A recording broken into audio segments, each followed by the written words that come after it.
Thank you for tuning in to this week's episode where we'll be discussing eyelid rejuvenation, learning more on estate auctions, and discovering the medical benefits of dancing. All right here on Aging Gracefully on Suncoast FYI.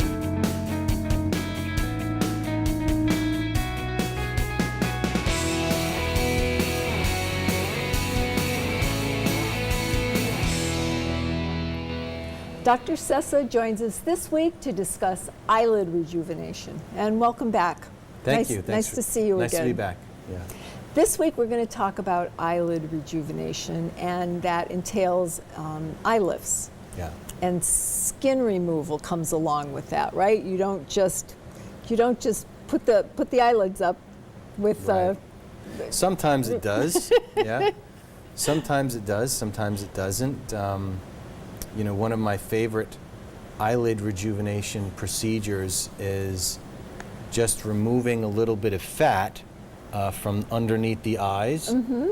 And, you know, because sometimes, you know, you look in the mirror and you see puffiness, or, you know, who doesn't have some puffiness under their eyes, right? So a lot of times that's fat falling out. We have ligaments around our eyes, and as we get older, they loosen. And as they loosen, the fat that sits under your eye starts to push outwards. Mm-hmm. And a lot of times it's very simple, no scars on your face. I'm able to sort of remove some of the fat that's pushing out. Okay. And then I use the laser that I rejuvenate skin with to laser over the skin on the lower eyes. Okay. And that has a skin shrinkage effect. Okay. So rather than doing surgical procedures where I'm cutting skin, removing skin, contouring muscle, removing fat, I can get the same result with much less surgery. So it's a much more conservative way to treat the lower eyelid, especially if you have loosening of the ligaments around the eyes. Which everybody does when they get older. That's right. So that would be for the lower part of your eye. What about the upper part? Yeah. So as far as the upper eye goes, you know, a lot of people sort of come in and say, well, you know, I have the skin hanging down. Some might even end up at eye doctor offices saying that they're having difficulty with visual field loss. And that's important because if you're driving, you need all the visual fields in order to drive safely. So if that's the case, the standard upper eyelid is done where you can remove the excess skin, heavy eyelid look. You know, we make a very curvilinear incision hidden inside when you close your eyes. You can't see it when your eyes are open. And you remove a little bit of the excess skin, you remove a little bit of the excess muscle, and then it's all closed together. Very, very mild procedure, very low risk, very little bruising. 2 to 3 days at most of some mild recovery. But most of these procedures are very, very well tolerated, and they make the world of a difference. If you look at studies, when they say what ages you the most when you look at a photograph, the two things are your eyes and your skin. Those are the two things that tell your age, other than your hands, if you have sunspots all over your hands. But if you think about that, that goes hand in hand with, if you look at a list of the 5 most common cosmetic procedures performed, eyelids are always one of the top 5. One of the top, sure. Yeah. Now, again, downtime. What kind of downtime is there? And again, when I say downtime, I mean that's, you know, recovery time. But how soon before you may actually want to be seen in public after you have something done? So, you know, typically, anytime you have any injury, whether that's surgical injury or you fell down and bumped your knee, you're going to have 3 days of some swelling. Generally, at 48 hours, the second day, is the greatest amount of swelling, and then after that it goes down. So typically 4 days, 5 days. By that time, most everyone, the swelling has reached a point where it's not unsightly, and you can be free to go out. The nice thing about eyelids, is you can wear eyeglasses or sunglasses. Right. So you not only look cool, but you're the only one that really knows you look better underneath your glasses. Yeah, great. Now, all of these procedures that you do you do these in your office? Do you do them in a hospital? And how is that all taken care of? Yeah. So, great question. So, all of the cosmetic procedures that I perform, whether it's facelifts, eyelids, breast reductions, tummy tucks, they're all done in my surgical suite, in my private facility. So I have a private surgical facility within my office. That's quite large, actually. And this is regulated by the Florida Board of Medicine, which is a regulatory body. Operating in an outpatient surgery center in the state of Florida is very difficult. It's wrought with regulation. It's not anyone can just hang up a shingle and say, I'm going to start doing surgery tomorrow. Right. There are procedures, reams of paperwork that are necessary. Once a year, somebody from the federal regulatory body comes to my office, looks through all of my procedures, looks through my facility, makes sure that it's at the highest standards of care. So rest assured that I have the same standards that you would have in any ambulatory outpatient surgery center and or hospital. The only difference between my facility and a hospital is that the hospital is associated with a hotel, if you will. Right. Right. Well, that's great. I mean, that's so much more personable too. I think going in and having that experience with your patients. Well, again, thank you for being with us, and we'll see you next week. Thanks again. All right. Bye-bye. Aging Gracefully will return in a moment.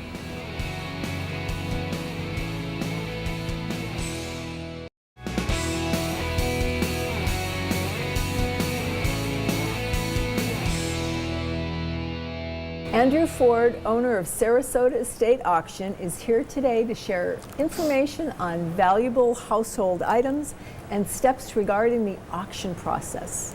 Thank you for being with us today. Thank you. Can you start telling us a little bit about your business and what is the Sarasota Estate Auction? Sarasota Estate Auction was opened 3 years ago, bringing buyers and sellers together. We have a global reach.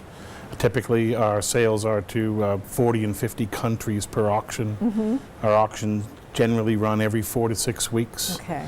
And we handle typically 500 to 700 lots per auction. All right. Now, tying in with our Aging Gracefully theme, a lot of people are downsizing, or they want to know what to do with their art when they are downsizing. How do you help them with that? Generally, we receive questions weekly regarding exactly that.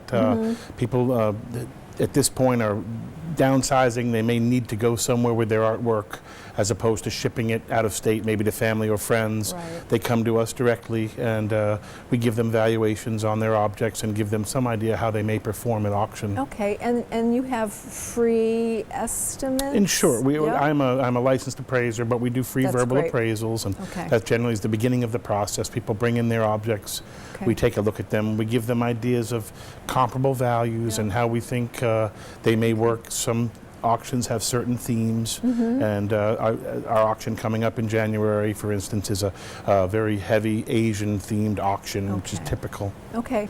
Could you tell us a little bit about the Asian porcelain piece that you have?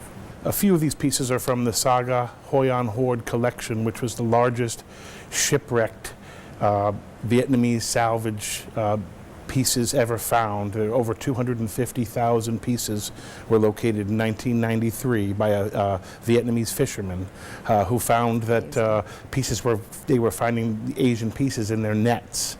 And as he was selling these objects, he got out of the fishing business and got into the salvage business, the porcelain salvage business. So those are the kind of items that you're looking for just for this specific auction. This particular auction, we have very heavy in fine art, bronzes, both European, American, but very big in Southeast Asian art. The Four Dragons are some of our biggest buyers. There's this Hong Kong, Singapore, South Korea, and Taiwan. So if our viewers have this type of item, that's what's pretty hot right now. But they can bring anything in that they like to have appraised. And again, children, you know, of parents who have passed their items along may need to know what is the cost of this item. Don't give it away or throw it away before you know what it's worth, right? Because Absolutely. That's happened. We are always telling people that try to keep the original bill of sale with these objects. If you can't find the original bill of sale, bring it to us. We can give you some idea. Of course, there are market fluctuations, and some things are more in need and in demand at certain times. Okay. Now, what is the process to start with? How do you go about consigning things at your auction? Generally, it's a four-step process. They begin with photos or a house call. People will contact us to come out to the house to look. Being that I'm a generalist in the appraisal business, I handle a little of everything. Jewelry, bronzes, fine furniture. Fine art is a real backbone of our business. Oriental carpets. Any wide range of objects that are generally between 50 to 150, 200 years old. Okay. Now, you know, you're mentioning the age range. What if, again, somebody is unfamiliar with what they have? This is where you step in and you say it's not worth anything, or my goodness, you have one of those amazing pieces. At times, I have to be bearer of bad news. Some people, you know, they're not exactly sure what they have, but a lot can be told from an image, or if you bring it to us directly, we can give you a good idea of current valuations. I also have a shop downtown. I've been doing this for 22 years, having a gallery, so I'm very familiar with current market values. Okay. And again, I mean, you know, people's tastes change over the years. So what they liked maybe 5 or 10 or 20 years ago, they don't like now. This would be a good time for them to come in and see you so that they can, whether they're downsizing or they just want a new look for their home, they know what to do with it. Without question, yeah. 20, 30, even 40 years ago, traditional antiques, English antiques, Queen Anne furniture, Georgian furniture was very in vogue. Things have changed a bit. We call that brown furniture today, and it's fallen into a category of some of the collectors aren't there anymore for that particular. Things are getting very modern. Of course, the Asian collectors are important to us. The three major industrialized pillars, North America, Europe, and of course Southeast Asia and Central Asia, they tend to be our biggest buyers. Okay, good to know. Now, again, you said that you are a certified appraiser. Can you tell us a little bit about your background, please? My background, I grew up in the antiques business. I'm a second generation antique dealer. I was an apprentice to my father, who was also a well-known appraiser. I've attended connoisseurship programs at Winter Tour Museum, AAA, the American Appraiser Association, and been doing this quite a long time. All right, so people can contact you, go visit you on Lockwood Ridge? We have a store at 6030 North Lockwood Ridge, which is the corner of University and Lockwood Ridge, and our downtown retail location, it's 522 South Pineapple Avenue. Great. Well, thank you so much for being here, and we'll be chatting with you again in the coming weeks. Thank you so much. I appreciate it. Aging Gracefully will return right after the break, so please stay tuned.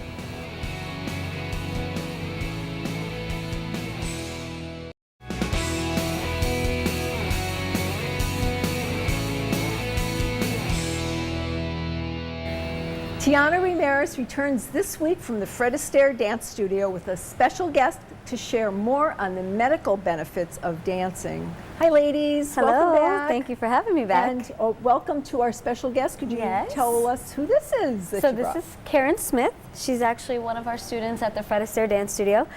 She's been there for right at 2 years now. So you must enjoy dancing quite a bit. Yes, I do, and thank you for the invitation. Oh, this is great. This is great. We can't wait to hear more about how you've gotten involved. But I'm going to ask you first, Tiana, what are some of the benefits, the medical benefits that we're going to be talking about today? Yeah, so there's so many medical benefits when it comes to, you know, what you gain through ballroom dancing. I think the one that I would like to talk about mostly is the studies that are coming out now about Alzheimer's. So the most recent one they have now is every 66 seconds, one person is diagnosed with Alzheimer's here in the United States, which is not a good number. But seniors who ballroom dance are 76% less likely to develop That's amazing. Alzheimer's. So it's endless, because the impact that ballroom dancing has on stimulating the mind, the weight-bearing exercise, it keeps going. So that's probably one of my favorite, medical benefits, because it's, something that has touched many of us personally, and is not something that we like to go through, but to know that there is something that, beats writing, reading, Sudoku, crossword puzzles, so I'm very proud to stand behind that and be a part of the ballroom dancing world because of it. Now, besides the, obviously the benefits, the mental stimulation, you said the weight-bearing scenarios that we all have as we grow older. When can someone who starts dancing begin to see benefits from that? Well, actually, I can answer that for you very clearly, because when I decided to call Fred Astaire for my first dance lesson, I did it basically for exercise and for losing weight. And I lost 22 pounds in less than 6 months. She did. I love it. It just went.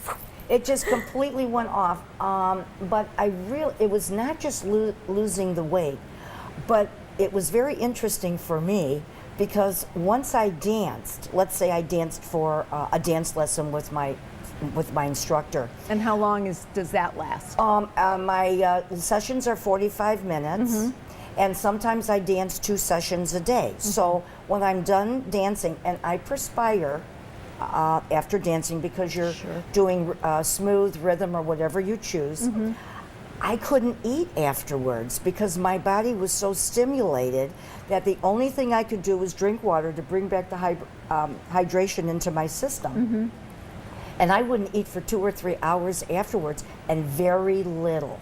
So I think the weight loss was just not only the exercise, but it was also the eating factor that went along with it. I think dancing gives you kind of a natural high. It releases the serotonins in your brain. Absolutely. And boosts your metabolism as well. Yes. That's for sure. And I found other benefits that has happened to my body and my mind, and even spirit. As you know, Fred Astaire is a social gathering. That's where the spirit comes in, where you meet all kinds of people, and you just share your personalities and the love of dance. As far as my body, I've learned and I've gained more flexibility, better posture.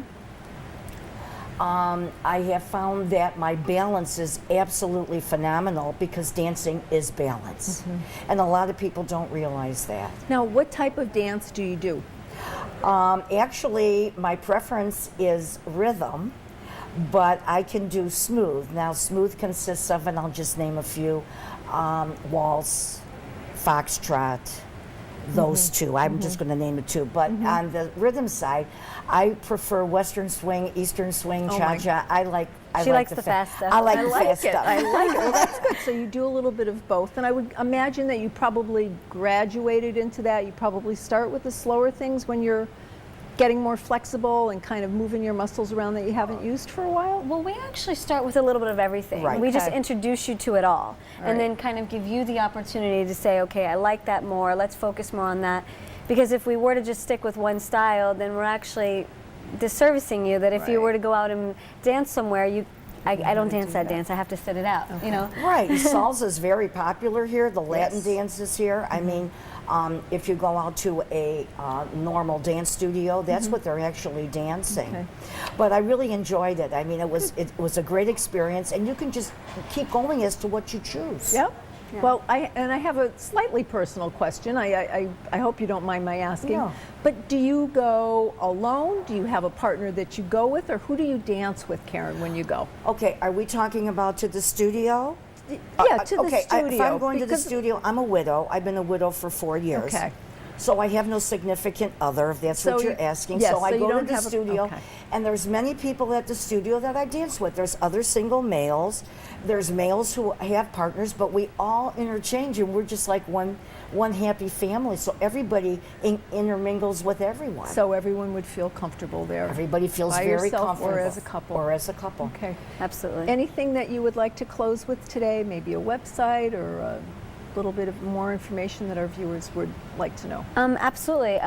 You can visit us at sarasotafredistaire.com. We are kind of trying to rebuild it, so give us a little time on that.